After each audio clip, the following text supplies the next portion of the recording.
Chapter 1 Love, a Magical Potion, Part 1. There was a beautiful village named Ramapuram which was filled with greenery. Though people lived in small houses, they had big hearts. The village head, Suresh, was a kind man and cared for his villagers.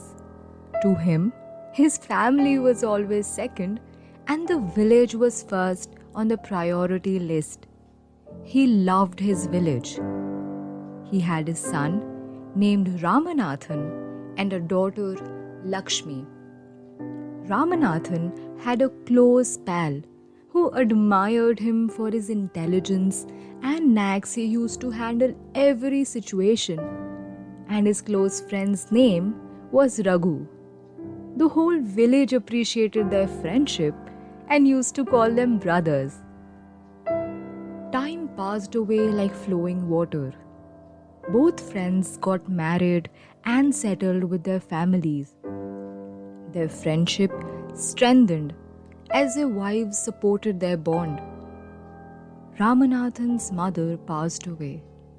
Suresh still managed to overcome his grief and looked after the village. Raghu's wife Sia was a pleasant woman who was termed as an ideal wife by villagers. All admired her wits and the way she tackled every situation. Raghu was a sole breadwinner of the family.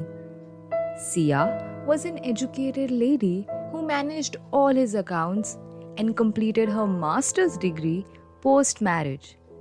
Despite a lot of pressure and rules imposed by her in-laws, she never gave up on education. Ramanathan's wife, Abhirami, was a money-minded person. She gave less importance to relations. She always had an eye for making money.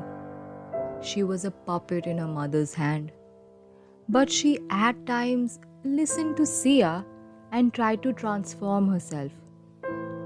Their lives went normal until one day. There was an argument between the villagers. Suresh called for a meeting and decided to settle this issue.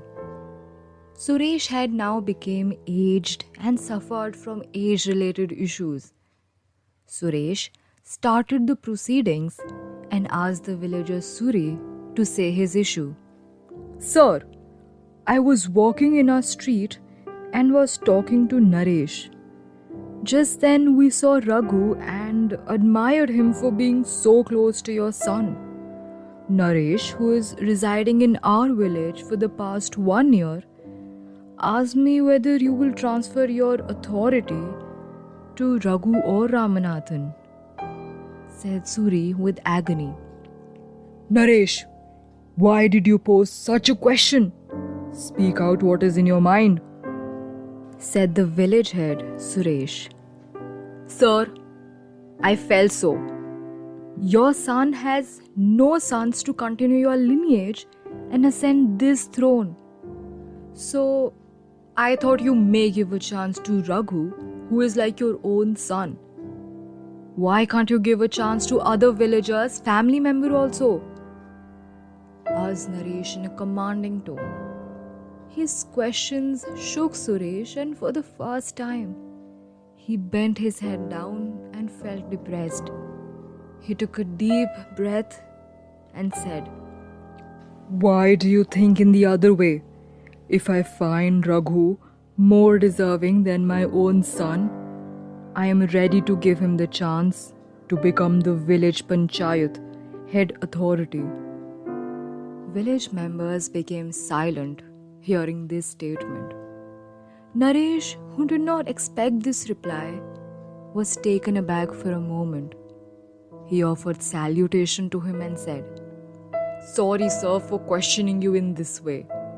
My way of asking might be wrong, but